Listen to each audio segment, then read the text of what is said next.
So just before the break, we had a look at how does the delivery and acceptance of goods take place, and the controls that we have in place when it comes to local suppliers uh, supplying goods to local customers.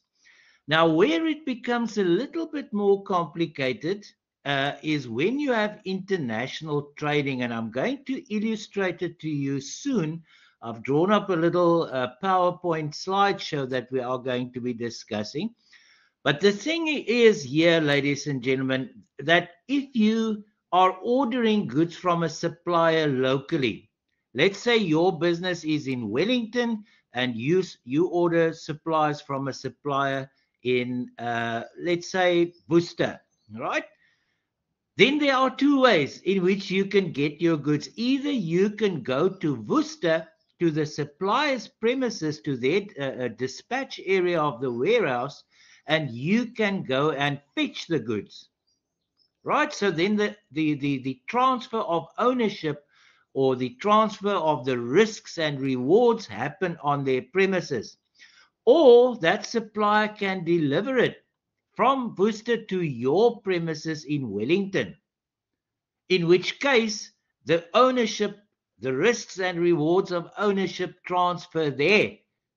Right? The point is, ladies and gentlemen, only the supplier is originally responsible for the goods, and as soon as you've signed that copy delivery note, you as the customer becomes responsible for the goods. Even if you order things from Johannesburg, it can still be delivered probably same day by plane, or by maybe 24 hours later by truck, and so on. But when it comes to international trade, there are a few complications.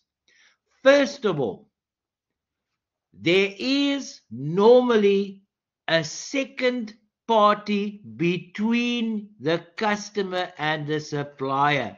So a totally different entity, a totally different business or company might be responsible for transporting the goods. What does that mean, ladies and gentlemen? It means for a period of time, those goods are not under the control of the supplier anymore, and they are not under the control of the customer yet.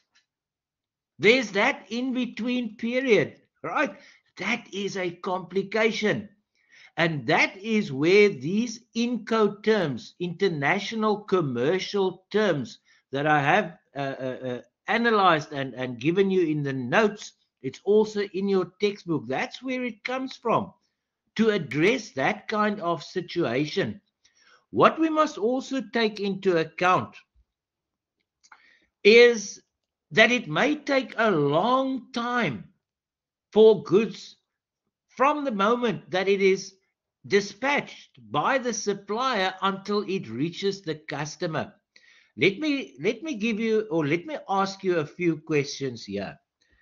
If you are going to be sending goods by air, let's say from London to Cape Town, if you are going to be sending goods by air, what determines the cost of the carriage, or the freight charges? They're also referred to as the freight. In other words, what's it going to cost you? What determines the cost? Not what, how much. I'm not talking how much. How do you determine? What is the determinant? What is the important thing that determines how much the cost is going to be when you transport goods by plane, by aircraft, cargo aircraft? Besides the quantity, I know the quantity does, but besides the quantity, what is the major determinant? Remember, an airplane. Aha, thank you, Gershwin. Woo! That deserves a cup. Excellent. Right. I was just going to say, remember, that airplane has to take off. It has to fly for 12 hours. It uses a lot of fuel. And there Gershwin has given us the answer, the weight and the distance. Because the heavier it is, the more fuel it consumes to take off, the more fuel it consumes during the flight. So the further you fly, the more fuel it consumes, and it's expensive. So, ladies and gentlemen, Gershwin is 100% correct. When it comes to transporting goods by air, the weight is the big issue. The heavier, the more it's going to cost you. Let's now look at shipping. A ship that sails the seas. That is why I've played sailing, stormy waters at the beginning, right? What determines the cost price for the transport in the case of a ship? Is it weight? I don't think so, because those ships are enormous. What determines what you are going to be paying as freight charges in the case of a ship?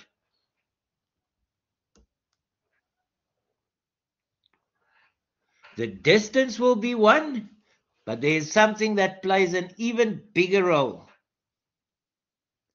Size. Thank you, Zion. Size.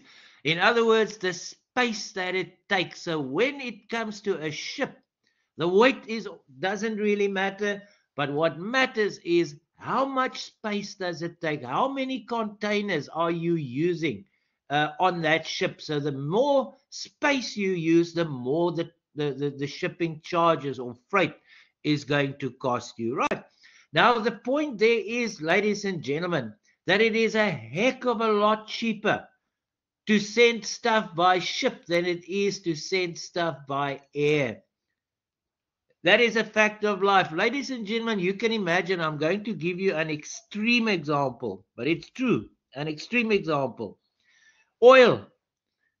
We transport oil from the Middle East and from wherever we get our oil from, Angola and so on, to convert it into fuel, to convert it into, well, either diesel or petrol and so on, right?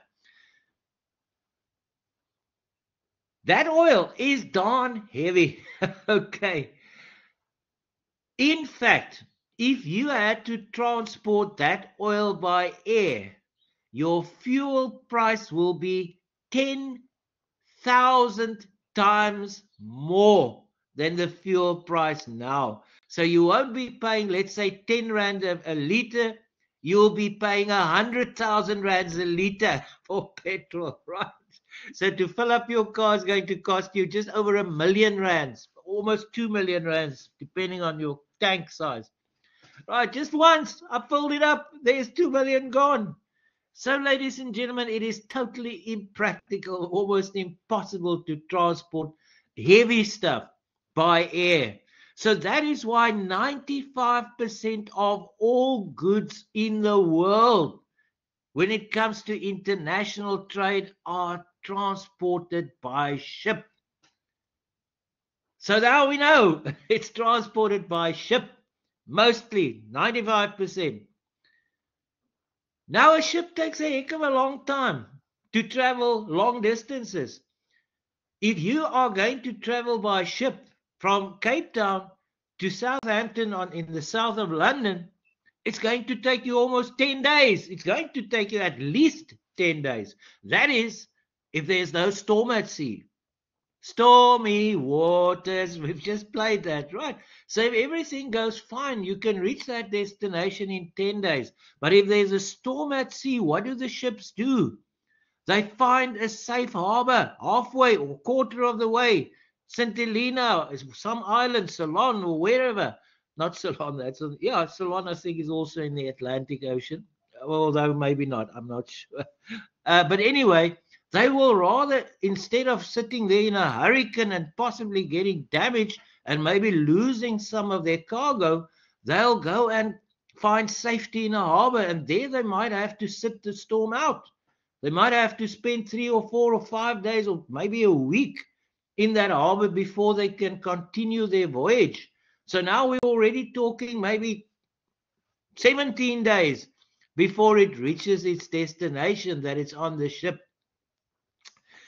And during that time, the goods are not under control of the supplier. It's not under control of the customer. It's under the control of the boat, right? The shipping captain and the shipping agents. So we have a little bit of an issue there. And that is why, ladies and gentlemen, we have these Ecoterms. There are 4 methods that the customer and the supplier can negotiate. And those methods, those negotiations is all about one thing, and that is, when does the risks and rewards of ownership pass? And worldwide, there are 4 possibilities. We are going to be discussing each one of them. So when we discuss those Ecoterms, I'll mention it again. It is about timing. It is about when you deem the transaction date to be. Okay, I've got this little slide show that I'm going to show you to illustrate how this works in real life. Before we look at those Ecoterms, what they mean, how to apply them in practice, and then more specifically for us, what impact it has on our accounting for those international trade transactions. Let me just go and find that slideshow. Where will that be? Let me just go and see. It will be this one.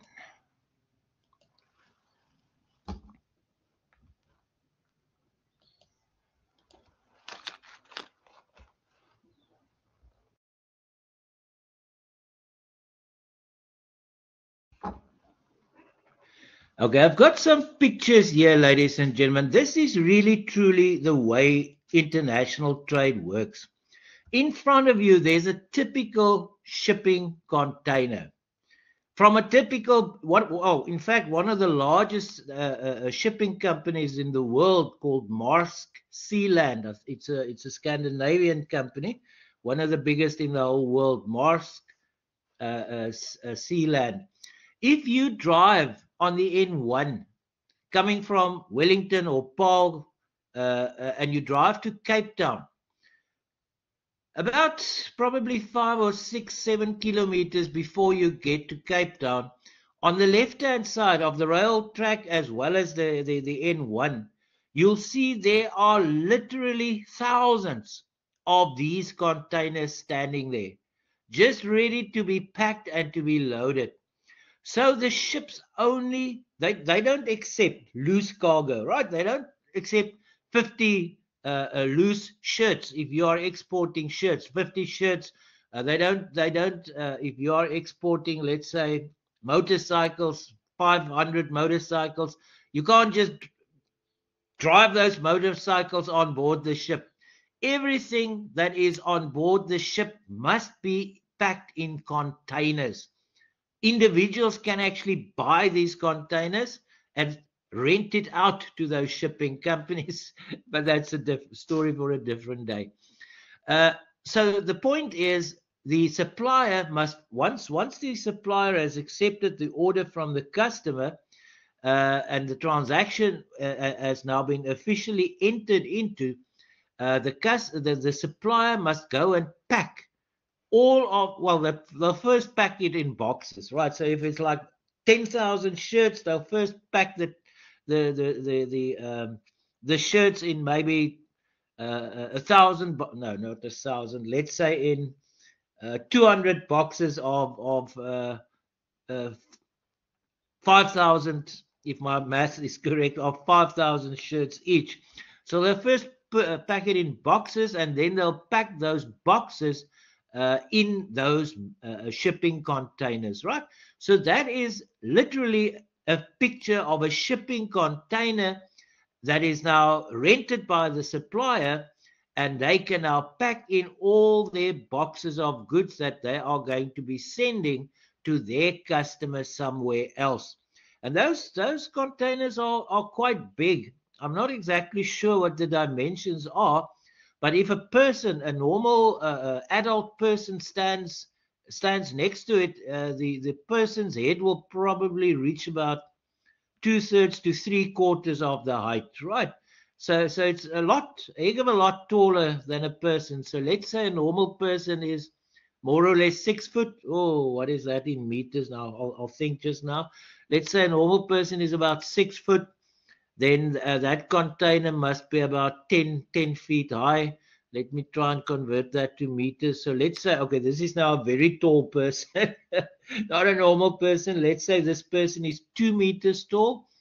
That means that container is probably then about 3 meters high, right? So you can imagine 3 meters high, probably then about 2 meters wide, and then I guess probably about 10 to 12 meters long. So you can fit a lot of stuff in there. Okay, so what happens, ladies and gentlemen, in practice, and you'll see the reason I'm going through all this. They all of these things are going to play a role in us. First of all, determining the method that we are going to be negotiating with, or that is going to be negotiated between the supplier and the customer. And then for us as accountants, how do we then deem the purchase date to be so that we can record it properly in our accounting records? So now, once that has been packed, and once it has been put into that container, then that container will be taken to the harbor where it's going to be leaving from. So in other words, the harbor of origin. So there's a lot of words and terms that we are going to be using today and next time that we must just get used to. So the harbor of origin, that is where it's going to come from. That is where the supplier is going to send it from to the customer, and the customer's harbor we'll call the destination harbor. Anyway, let us go to the next little slide here. So that is the container. That container now, together with hundreds of other, if not thousands, I'm not 100% sure how many containers there could be, but it's a heck of a lot. Those containers are now, by means of those huge cranes in the harbor, they are loaded on board the ship. Once again, I've used Maersk Sealand as well, these pictures are all over the internet, so very easy to download. Those of you who have driven past Cape Town Harbour, if you drive into the City Bowl or you drive past the City Bowl on your way to the DHL Stadium in Greenpoint, where we all go once in a while, then you'll see on your right-hand side in the harbour, there are those massive, massive, massive cranes, right? Those massive cranes have only one purpose, and that is to load or to unload these massive, very, very big at least, shipping containers, right? So ladies and gentlemen, so you can see this is real life. So those goods in the containers are then loaded on board the ship in the port of origin by means of those huge cranes. Let me just check whether I've actually, yeah. Then, ladies and gentlemen, that ship leaves on the voyage to the port of destination. So it is at sea. What happens in practice? That thing, that big, huge ship, they sometimes call it a rig. That big ship is too heavy to navigate its own way out of the harbor or into a harbor. When it's out at sea, yes, it can work under its own power. But now it's one huge clumsy piece of, it's a huge lumpy piece ship, right? So what happens in real life? There are tugboats. They look very small in comparison to the cargo ship, but they are actually not that small. But okay, they're also not huge, but they are powerful. They've got powerful engines.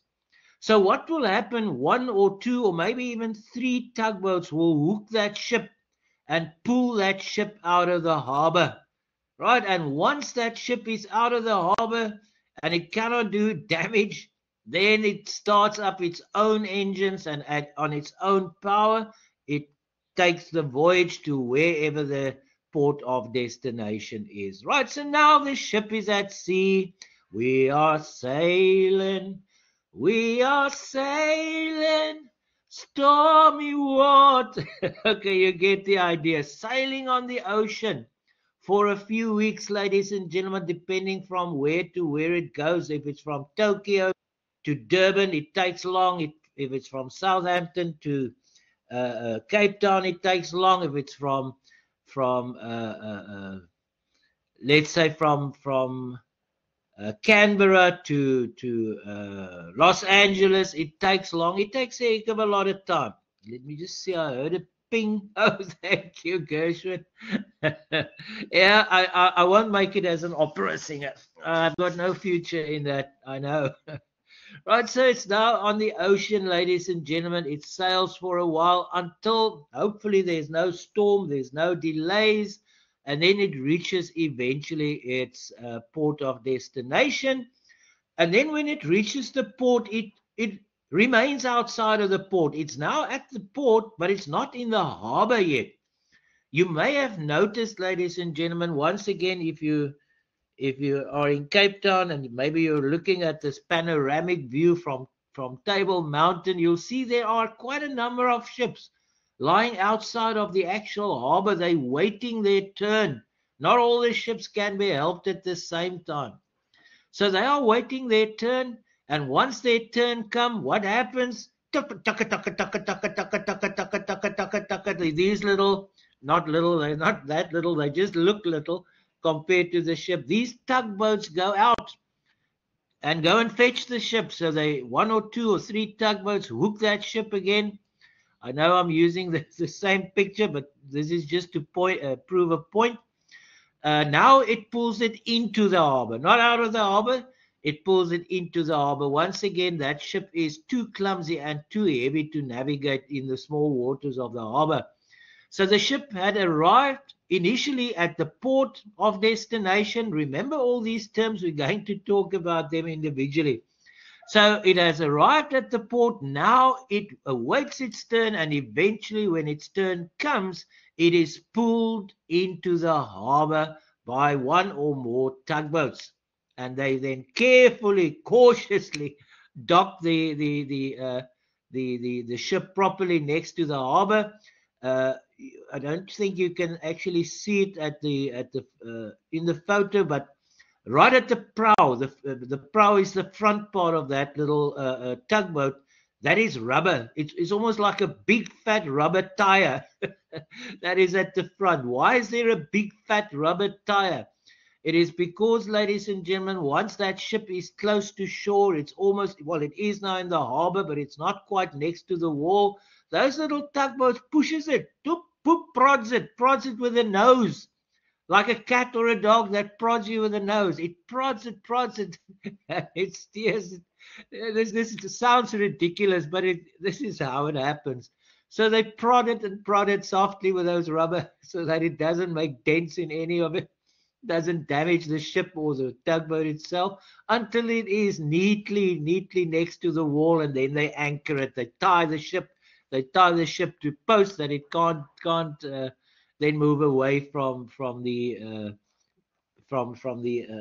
side of the harbor. Okay, then, ladies and gentlemen, what happens? What happens next? Once it's there, then they offload it. I know I'm reusing the same photo, but this is just to prove the point. Now the containers are loaded off from the ship, right? They are loaded off, but the customer cannot immediately access it. Why not? Because when it gets loaded offshore, it must first go to customs. Customs is a sub-department of the Department of Finance. So every port, not only seaports, ladies and gentlemen, the same applies to airports. Everything I'm telling you now about seaports also apply to airports, right? The only difference is that in the case of air cargo, It doesn't take weeks. It just takes maybe 24 or 12 or 16 hours. It doesn't take weeks. But the same principles apply to airports that do apply to seaports. Okay, so now it has to go to the customs warehouse. Why? We always ask why. The customs will now inspect a sample of the goods. They will open a container. They won't open all the boxes, but they'll probably open a sample of maybe 3 or 4 boxes. Why? To see whether it's not contraband, illegal things that's being imported. Things like arms or weapons or drugs or that kind of thing. So whatever, they're just making sure, first of all, that it's not contraband. In other words, illegal goods that are being smuggled.